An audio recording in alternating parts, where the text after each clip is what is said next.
Hi, I'm Seraphine, and 2 months ago, I showed up to a family party with a gift and left with the last piece of my dignity. My sister opened the door, glanced at my clothes, and said, "This party's not for you." But it wasn't just a door closing, it was a script they'd been writing for years.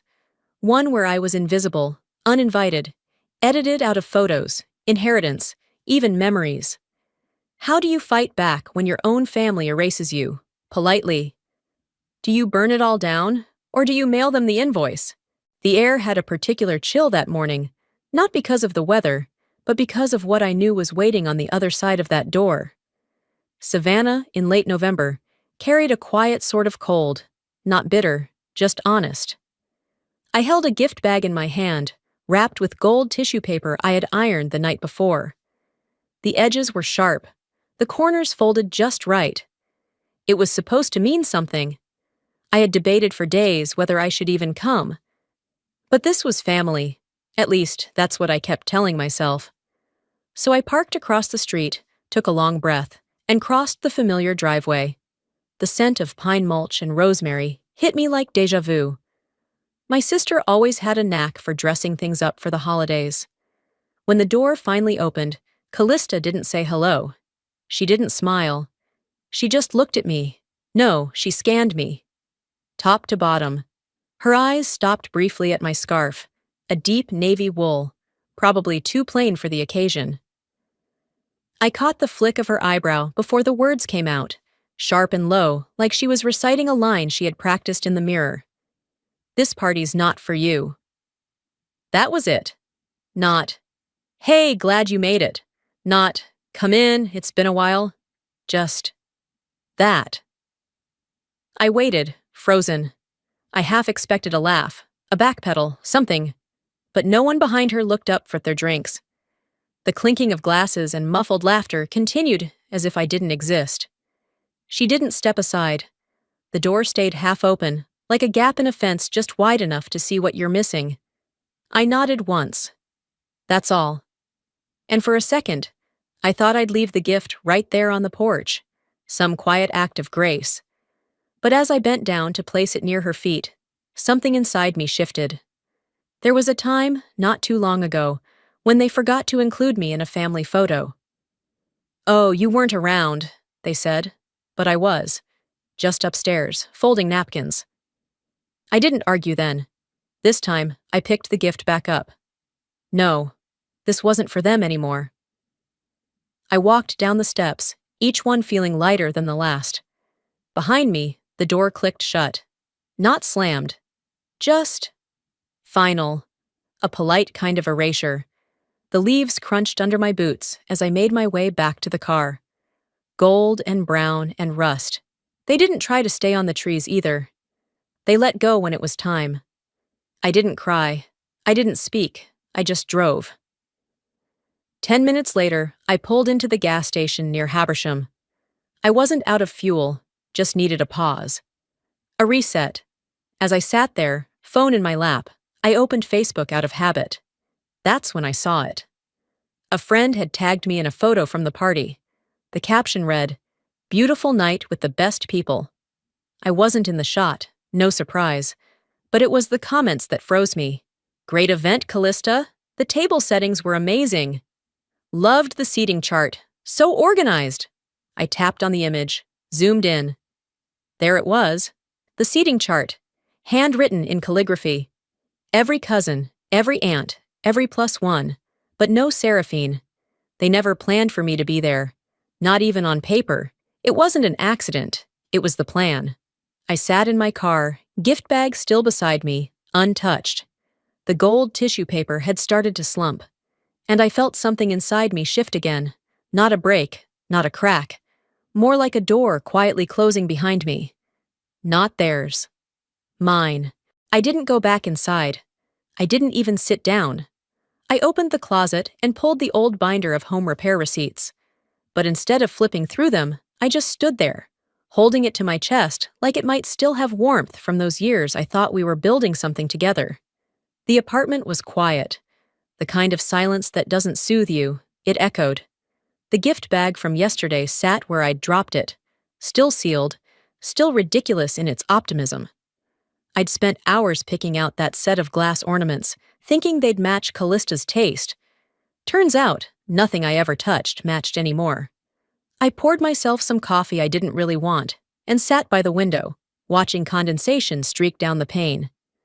Outside, kids were walking to school, their laughter sharp and bright.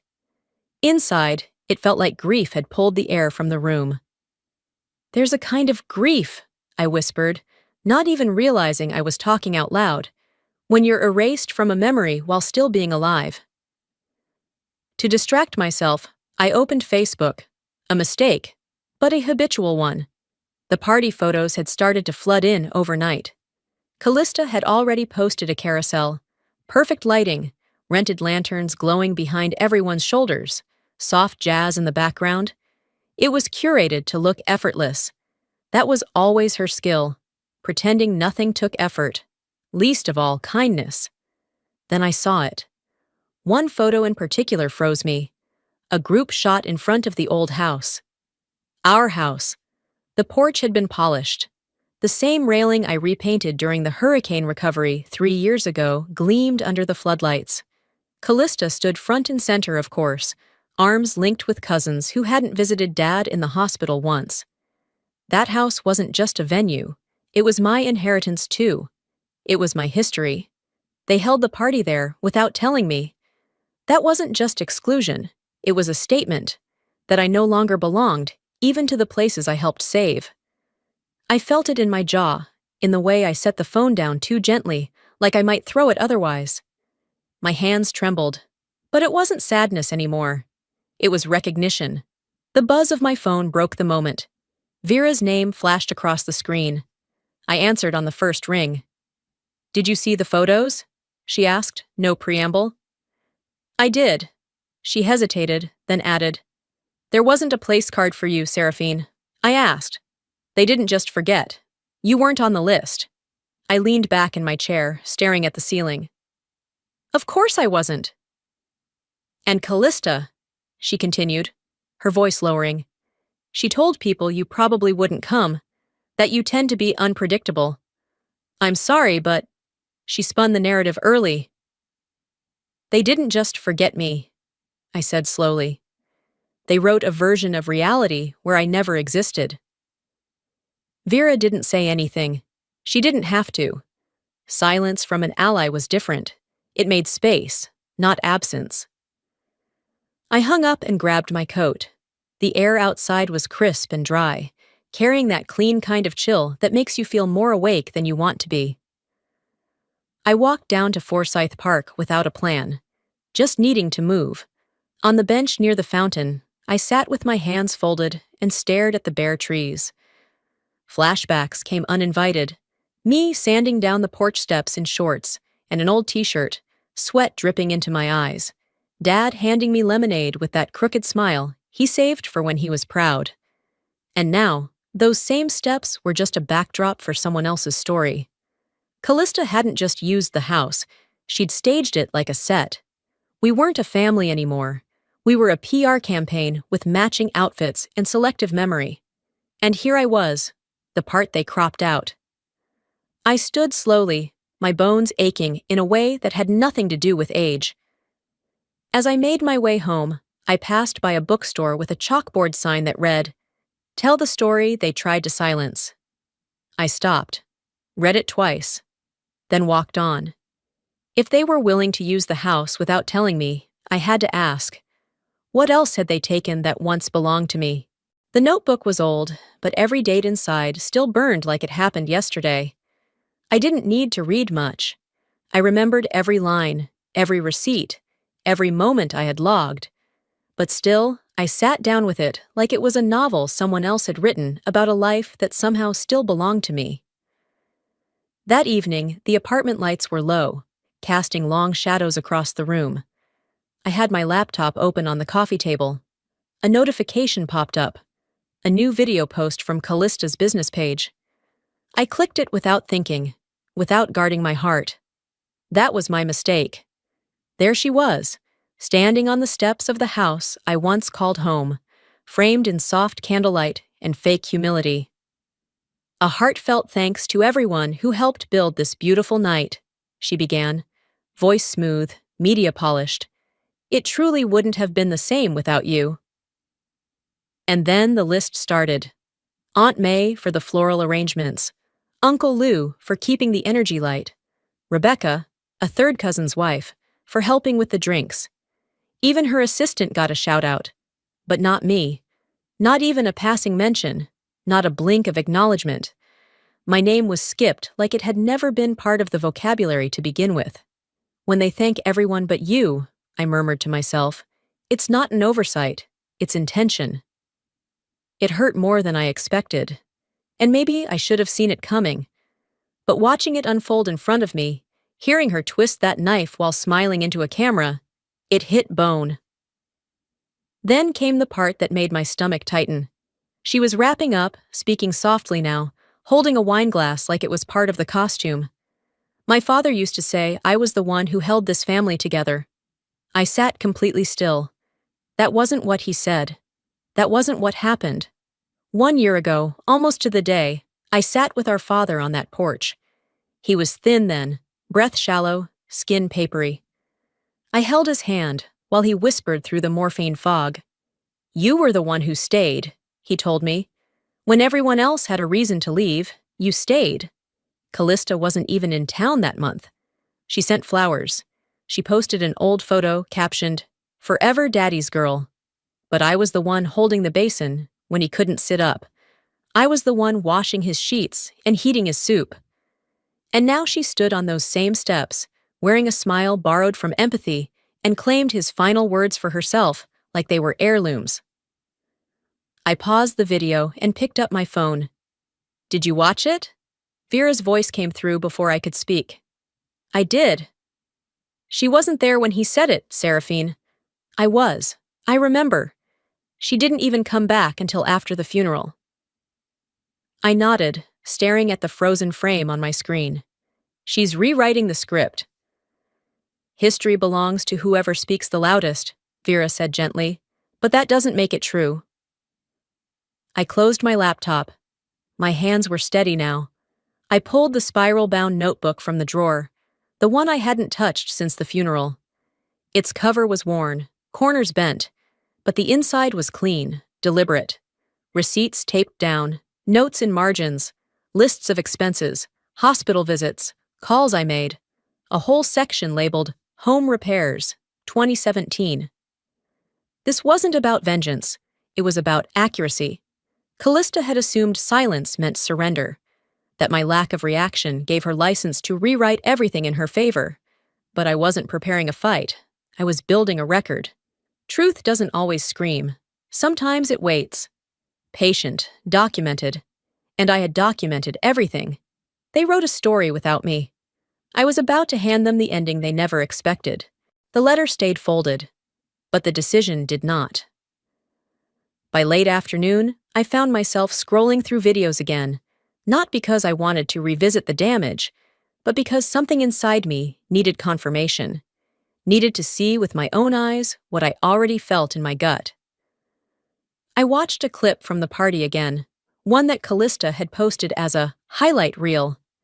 There were the usual smiles, clinks of glasses, people twirling in carefully chosen outfits like it was some kind of suburban gala. Then I saw her, my mother, standing just behind Callista, a flute of champagne in hand. Not smiling, not frowning. Just present. Watching. Not once did she interrupt when someone near her made a joke about me being so unpredictable lately. She didn't correct them. She didn't defend me. She didn't even blink. That stung in a place I couldn't name. Because when your enemies insult you, you brace for it. But when your mother doesn't say a word on your behalf, doesn't even flinch, that kind of silence reshapes your spine. It tells you where the lines have been drawn, and who held the chalk. She didn't laugh. She didn't react. She just watched. And that hurt more than anything else. I closed the video and opened my voicemail app. There was a message I hadn't deleted, one I had ignored out of habit. I pressed play. Her voice came through, gentle but clipped. Please don't escalate things, she had said, 6 months ago during another spat with Callista. You know how your sister gets. Just stay quiet, Seraphine. It's not worth it. I played it again. This time, I didn't tear up. I just sat there, letting her voice, that soft, practiced diplomacy, fill the space I used to reserve for hope. All my life, silence had been pitched to me like it was virtue, like keeping the peace was noble, like shrinking was strength. But the truth is, silence was also a way to ignore injustice without getting your hands dirty. I walked over to the corkboard above my kitchen counter. A photo of her, from Mother's Day 3 years ago, smiled back at me. I pulled it off gently, slipped it into an envelope, and placed it inside the drawer where I kept things I didn't need, but wasn't quite ready to throw away. This wasn't spite. This was survival. I sat at the kitchen table, grabbed a notepad, and started writing a letter I never intended to send. I wrote without filter. The words came like breath, honest, rhythmic, unflinching. I'm not cutting you off, I wrote. I'm cutting myself free. Half an hour later, the sun had dipped low enough to cast amber across the windows. I stood to stretch and caught sight of myself in the reflection. I didn't look angry. I looked clean, lighter, like I'd set something heavy down and could finally look up. That evening, I took a slow walk through the neighborhood. I passed the corner grocery where she used to take us when we were kids, bribing us with candy if we behaved. And I remembered her favorite line whenever Callista picked on me growing up. Don't rise to it, Seraphine. Be the bigger person. And every time I did, I swallowed hurt so often it became a reflex. Callista would snap, and I'd get scolded for provoking. She'd lie, and I'd get told to let it go. I wasn't the favorite. I was the designated peacekeeper, the family's emotional mop. But mops don't get thanked. They just get wrung out and hung up when the mess is cleaned. This wasn't about the party anymore. It was about decades of quiet erasure disguised as good manners. As I passed a church with its doors still open, a verse from my childhood Sunday school came back to me. Let your yes be yes, and your no be no. I had been saying maybe my whole life. Maybe it'll get better. Maybe they didn't mean it. Maybe I misunderstood. Maybe it was over. If silence made me invisible, then maybe it was time to make some noise. And that's when I remembered the binder in the closet, the one with every bill I paid. But before I could get up, my phone buzzed. A message from Vera popped up on my screen. You need to see what they posted, now. I didn't want to look. But I did. It was a Facebook post, shared by one of Callista's friends, the type who married into the family and tried too hard to be accepted. There it was, a close-up photo of the gift bag I had left outside Callista's front door. The caption underneath stung harder than I expected. Some people just don't get it. Dollar store vibes at a champagne party. That bag had held hand-blown glass ornaments, wrapped in linen I had pressed myself. The kind of thing you give when you care, not when you want credit. But to them, it was a punchline. A symbol of how easy I was to humiliate, of how little I belonged. It wasn't just mockery, it was public dissection. They turned kindness into comedy. I didn't cry, I didn't scream. I just stared at it, then hit screenshot. Twice. I saved it in a folder labeled receipt box, a new one, but already filling fast. Then I kept scrolling. Another photo, this time inside the house. The hallway, a wide shot. I saw the frame before I even saw the faces. There used to be a photo there, one I had taken of our whole family back in 2015. Dad was smiling, which was rare. I had printed it, framed it, even paid for the matting myself. Now it was gone. In its place, a new photo taken at the party. Everyone posed, lit like a Hallmark catalog, and I wasn't in it. They didn't just update the frame. They edited the narrative, as if I was never part of it. I walked to the mirror in my hallway, not to fix my hair, just to look at myself. Really look. You're not invisible, I said out loud, my voice steady. You're just inconvenient to their fiction. After a moment, I turned and walked to the closet. I pulled down the old external hard drive, the one I hadn't touched in years. I plugged it in, waited for the hum, and opened the folder labeled Home Reno, Dad's House. There they were, date-stamped photos. Me scraping old wallpaper. Me and Dad repainting the living room. Me holding up new curtains with safety pins because the rod hadn't arrived yet. I printed the one where I stood next to Dad, both of us smiling like we'd done something monumental. And we had. We had brought that house back to life. They post. I preserve. They curate. I remember. I slipped the print into my wallet, behind my ID. I wasn't planning to show it yet, but I needed it close, not as proof for them, but as reminder for me. Then I went back to that Facebook post. I didn't draft a long essay, no rant, no defense, just one sentence in the comment box below the photo of my gift. Sometimes the gift isn't for the party. It's a reminder of who didn't need an invitation to give. The replies came fast. Some laughed, others said nothing. A few heart-reacted. One aunt replied with a single red heart, which was her way of picking sides without saying so. Then the post disappeared. Callista deleted it. It was a small act, and I didn't cheer for it, but it was the first time I spoke up, out loud, where they could all see. I didn't yell. I didn't curse. I just used my voice. That night, I sat on the edge of my bed and looked at the binder again. I hadn't opened it yet, but I would. If they want to repaint history, I've got receipts. Literal ones. Truth wasn't loud. It just needed a signature.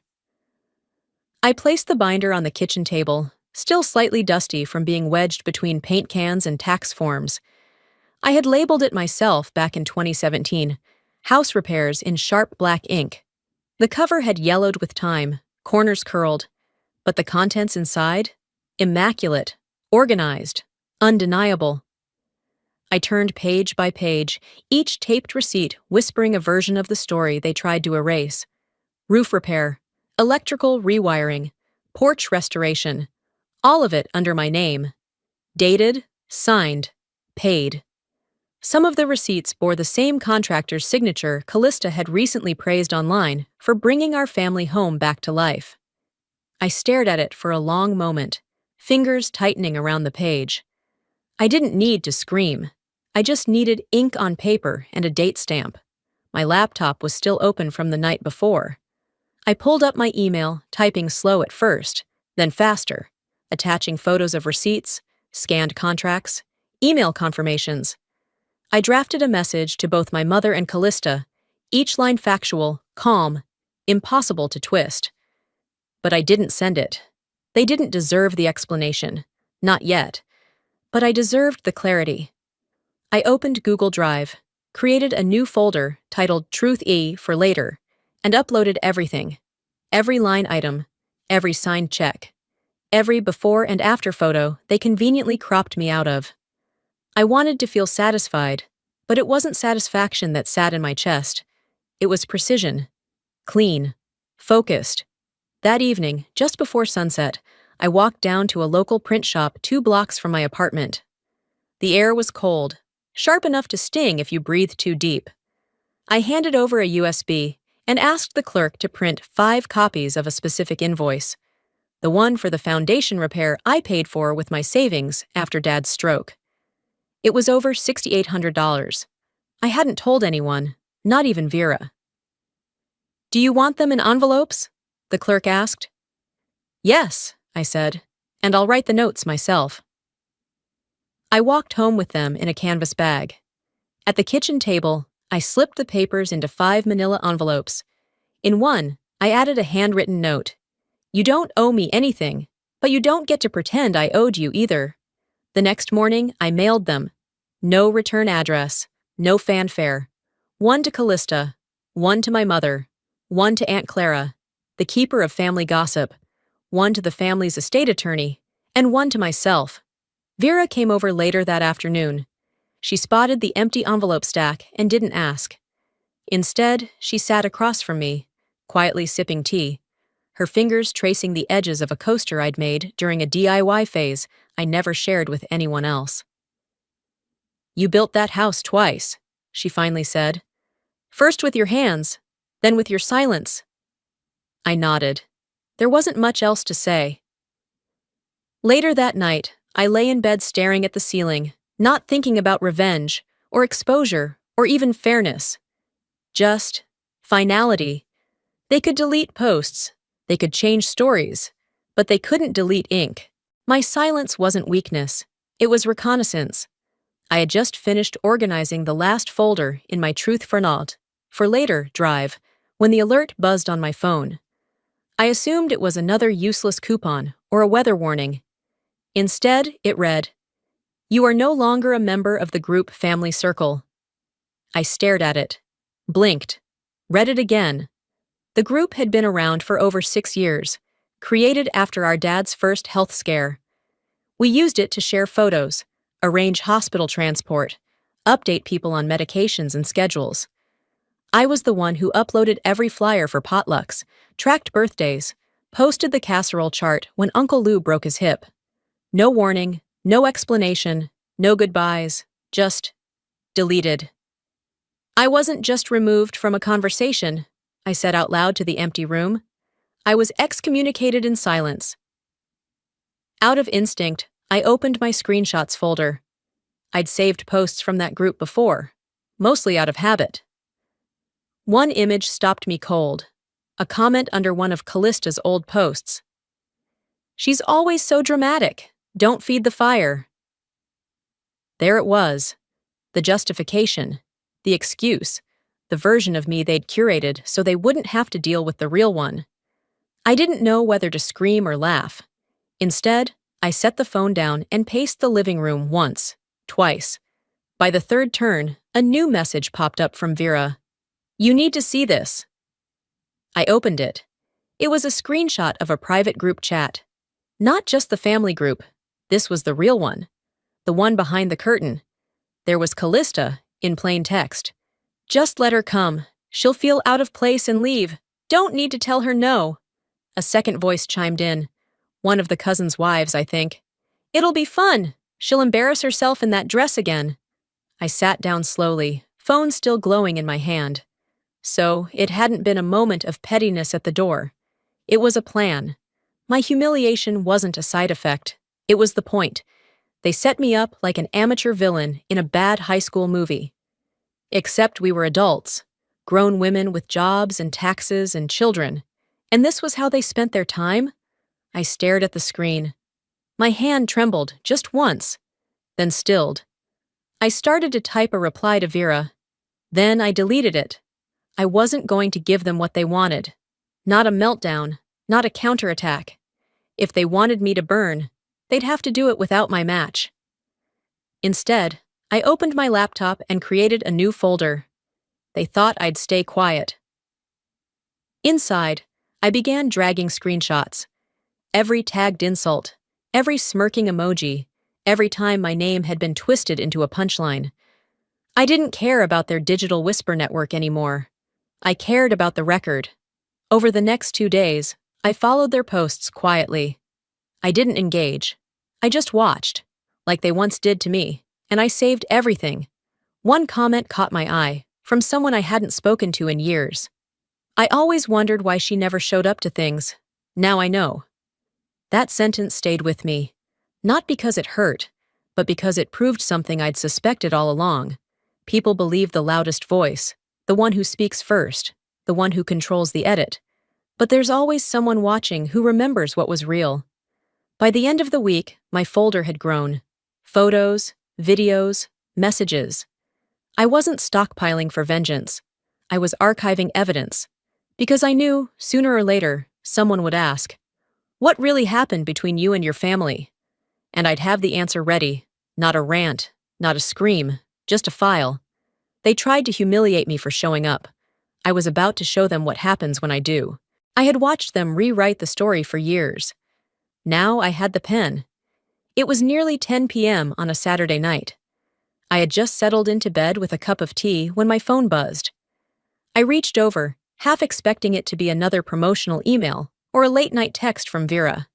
Instead, it was a notification from Facebook. Callista posted in Family Circle, public page. I opened it without thinking. What I saw made my stomach clench. Some people create chaos just to feel relevant, her post began. The photo above was a soft-lit shot of her, with her arm around our mother, both of them beaming in front of the fireplace. When you love peace, sometimes the hardest choice is blocking blood. She never mentioned me by name. She didn't have to. The comment section lit up almost immediately with heart emojis and "you're so strong" replies. I stared at it, pulse steady. I'd seen this performance before. But this time, I wasn't the one shrinking in the wings. She was responding to my blog post, the one I had published under a pseudonym. I had written it for myself, mostly, a way to name the erasure I'd endured. But it had been picked up by a local community forum for women navigating toxic family systems. From there, it took on a life of its own. Then came the comment that cracked it open. I was at that party, Lumen wrote, her name in bold. Her profile photo still showed her in the backyard of our family home. Once a bridesmaid for Callista, now apparently something else. You didn't treat your sister like family. That wasn't peace. That was performance. Silence. Then it snowballed. Another comment. There's more to this than what you're posting. I've seen the way you talk about her. And another. Funny how the one who did the work always ends up the villain in these stories. The facade was cracking and fast. Screenshots began resurfacing. Ones I hadn't shared, but clearly others had saved too. Group chats, email forwards, even a clipped audio file where Callista mocked my writing voice. One of our cousins, not one I trusted, but one who apparently had a change of conscience, emailed me a screenshot directly. The subject line read, "You should know they're still doing it." In the image, Callista was telling the group I had made up everything in the blog, that I was fragile, jealous, obsessed with playing martyr. My stomach twisted, not at the words, but at the familiarity of them. It was the same script I'd been handed for decades, same adjectives, same deflection. They thought they were controlling the story. They didn't realize people had receipts, too. I didn't reply. I didn't rant. Instead, I opened my blog and wrote a single line. When truth makes people uncomfortable, it's because they benefited from the lie. That was it. 2 hours later, Callista messaged me directly. You think this is justice? You're making this worse for everyone, for Mom, for the rest of us. Is that what you wanted? I stared at her words, imagining her fingers typing it out with that same polished urgency she used when negotiating vendor discounts. I typed back, "No, I'm making it honest." Then I went back to my blog and hit the edit button. I removed the pseudonym and signed it. Seraphine. For the first time in years, I wasn't hiding. Let them see. The silence was broken. The reckoning had just begun. I wasn't alone in this anymore, and that made all the difference. The cafe was quiet, save for the low hum of the espresso machine and the occasional clink of porcelain on tile. I sat near the back, facing the door, a habit I picked up long ago after one too many surprises in family meetings. The sun filtered in through old lace curtains, dust dancing in the air like tiny truths waiting to be caught. He walked in right on time. Lumen looked older than I remembered. There was gray in his beard now, and a kind of calm in his posture I hadn't noticed years ago. Still, when his eyes met mine, I saw the same flicker of understanding that made him the only person Callista had ever dated who didn't just echo her version of things. Seraphine, he said gently, sliding into the seat across from me. Didn't think I'd ever hear from you again, I admitted. I read the blog, he said, no hesitation. Every word. He didn't flinch, didn't try to dance around it, just said what needed saying. What you wrote? It was brave. And unfortunately, accurate. I blinked. You knew? I knew enough. More than I wanted to admit back then. I saw how she treated you. I just didn't want to be the guy who called it out in the middle of Sunday dinner. He pulled something from his coat pocket, a folded photograph. I recognized it instantly. An old group shot taken in our backyard before things got ugly. I was in the center, laughing, holding a sparkler. It was the only photo where I remembered feeling like I belonged. He handed it to me. On the back, in neat handwriting, he'd written, "She was always there. They just chose not to see her." For a second, I had to look away. The lump in my throat wasn't sadness. It was relief. "I don't want to make it worse," Lumen said quietly, "but I also don't want you standing out there alone anymore. People need to hear the truth from more than just you." I nodded. No words felt big enough for that kind of offer. So I just folded the photo, slipped it into my bag, and reached across the table to squeeze his hand. It was enough. That night, back in my apartment, I got another message. This one forwarded by Vera. The name lit up like a flare in my inbox. Dina. A second cousin, mostly quiet, always a little too friendly with Callista. I opened it, expecting more damage. Instead, I read, "I defended your sister once. Now I realize I was just helping her rewrite you. I'm sorry. If you ever need someone to testify what she did at that dinner in 2019, I will." I sat there, rereading the message until the words blurred. Not from tears, just from the weight of being seen. Finally, not as dramatic, not as difficult, just as someone who had been telling the truth all along. I opened a new document on my desktop. Title, Witness. Inside, I started compiling everything. Photos, messages, the blog post, now signed. I included Vera's name, Lumen's, Dina's. I listed events by date, added receipts from the house repairs, notes from the hospice calls. It wasn't revenge I was building, it was a record, one no one could twist or bury. Later, as I filed it all away, I whispered to no one in particular. They called me fragile because I didn't scream. But silence isn't weakness, it's storage. The more they spoke, the less I had to defend myself. Truth had allies now. For the first time in weeks, I didn't wake up angry. I woke up free. Monday morning came with its usual sounds. Garbage trucks groaning down the street, a neighbor's dog howling at nothing, and the whistle of the kettle I forgot I left on. But I moved differently that morning. There was a steadiness in my hands as I slipped the manila envelope into my canvas bag. It was thick, sealed, notarized. On the front, I had written in blue ink, "For review, estate materials."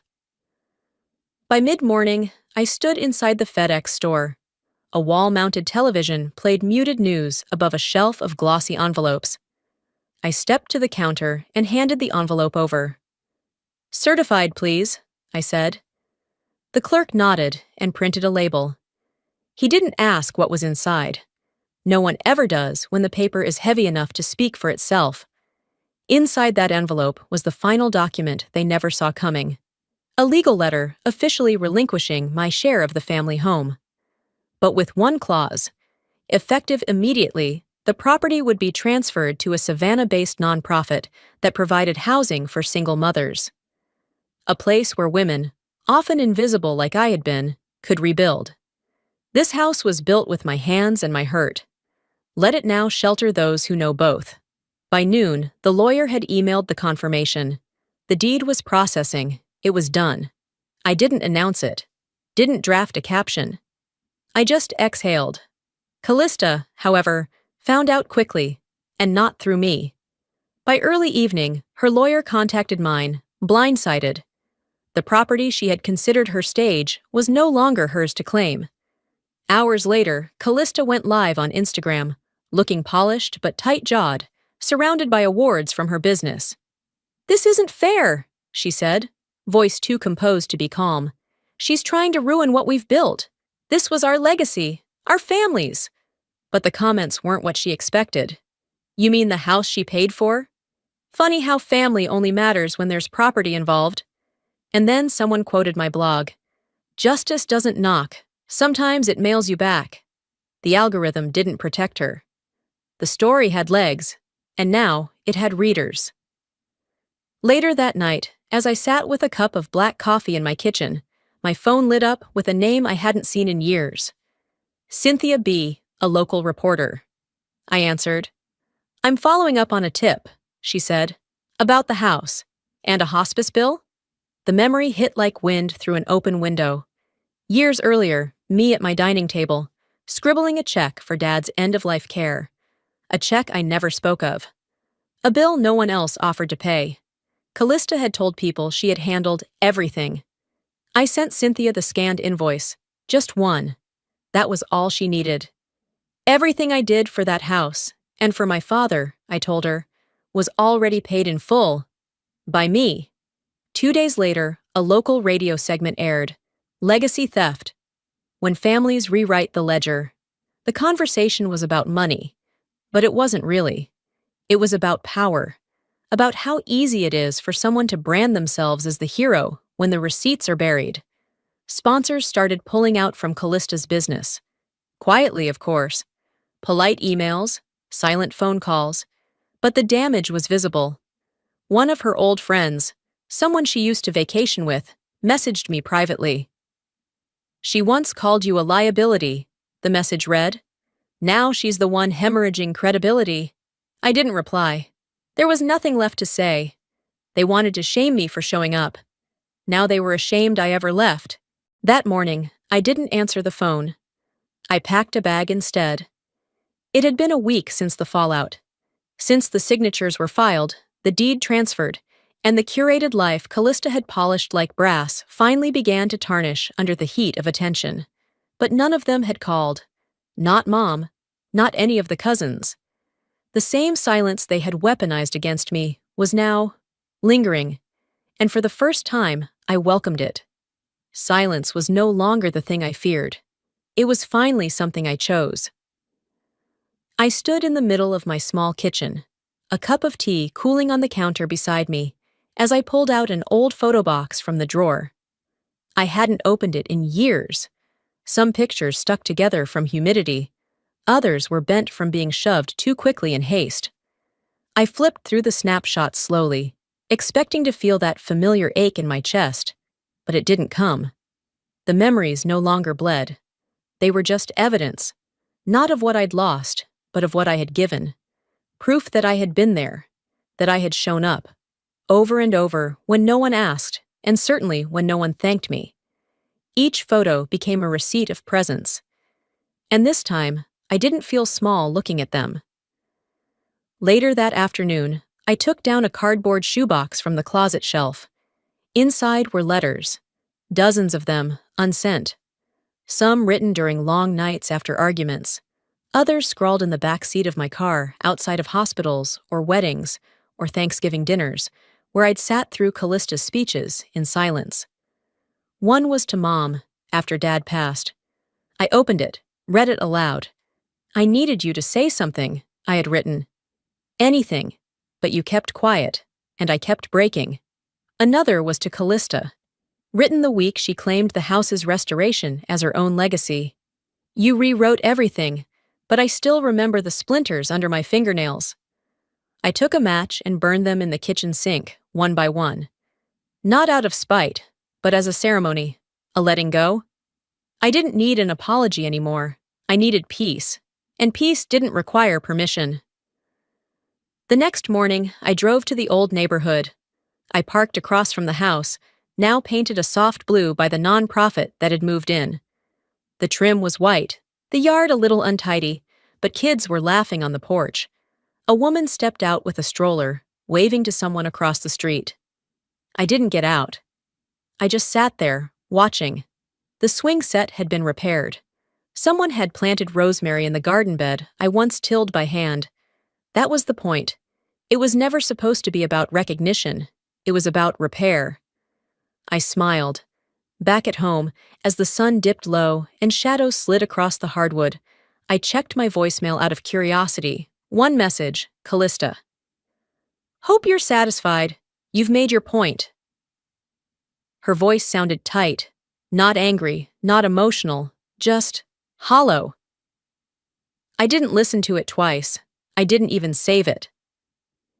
I hit delete and watched the notification disappear like a speck of lint blown off a clean table. She was still mad at the version of me she thought I was, the one who begged for inclusion, who lowered her voice and her worth to keep the family whole. But that version of me no longer existed, and the one who replaced her had nothing left to prove. Closure didn't come from them. It came from watching myself walk away. 2 months had passed since the public silence turned into something louder. Not chaos, not vengeance, but truth spoken out loud for the first time. I was living in a smaller apartment now, nothing fancy, but it had tall windows and blank walls I was slowly filling with my own art. For the first time in my adult life, I wasn't surrounded by inherited furniture or hand-me-down guilt. It was mine. All of it.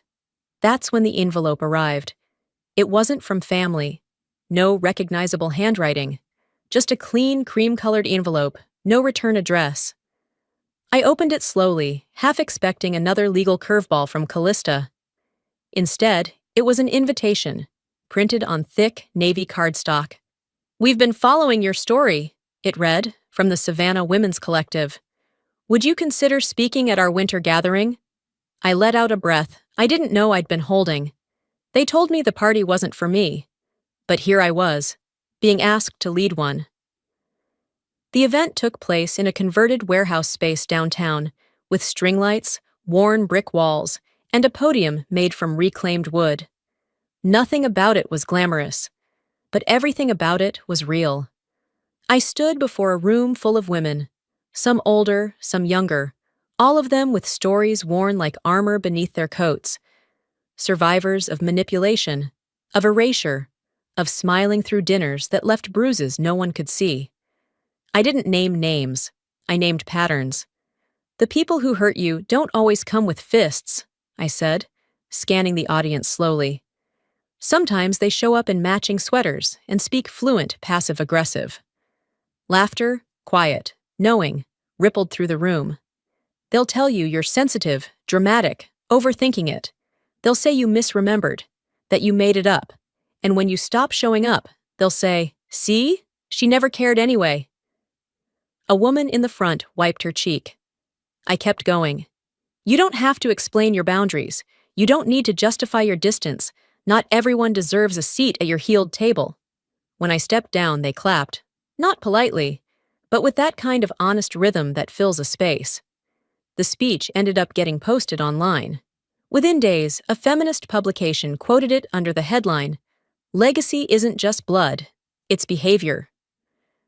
Meanwhile, Callista's online presence had withered to a trickle. Her business accounts went silent. No more brunch photos or curated smiles. She didn't issue a statement. She didn't have to. The people who once parroted her stories had stopped tagging her. One day, I got a message from Aunt Clara. Yes, that Aunt Clara. "You were right, we just didn't want to admit it." No apology, but it didn't feel empty. It felt like a crack in the concrete. A few weeks later, I walked past the old house. The nonprofit that now owned it had left the exterior mostly unchanged, but there were small differences. Toys on the lawn, a porch swing newly painted, life happening again. A little girl, maybe 6 or 7, stood near the steps with a watering can too big for her hands. She looked up and smiled when she saw me. "You live here?" I asked gently. She shook her head. "My mom does. We moved in after our old house got mold. We love it here." She reached into her pocket and handed me a folded piece of construction paper. "We made cards for people who helped. Mama said you gave us this house." I opened it. Inside was a stick-figure family, 4 people and a dog. One figure had curly hair like mine, and a huge smile drawn with a red crayon. "That's you," she said, pointing. And just like that, I cried. Not for what was lost, but for what was finally mine. They tried to write me out. But I learned something important. You don't need to be in someone's picture to have value. You just need to stop handing your camera to people who crop you out. The party wasn't for me, but the ending? That was mine all along.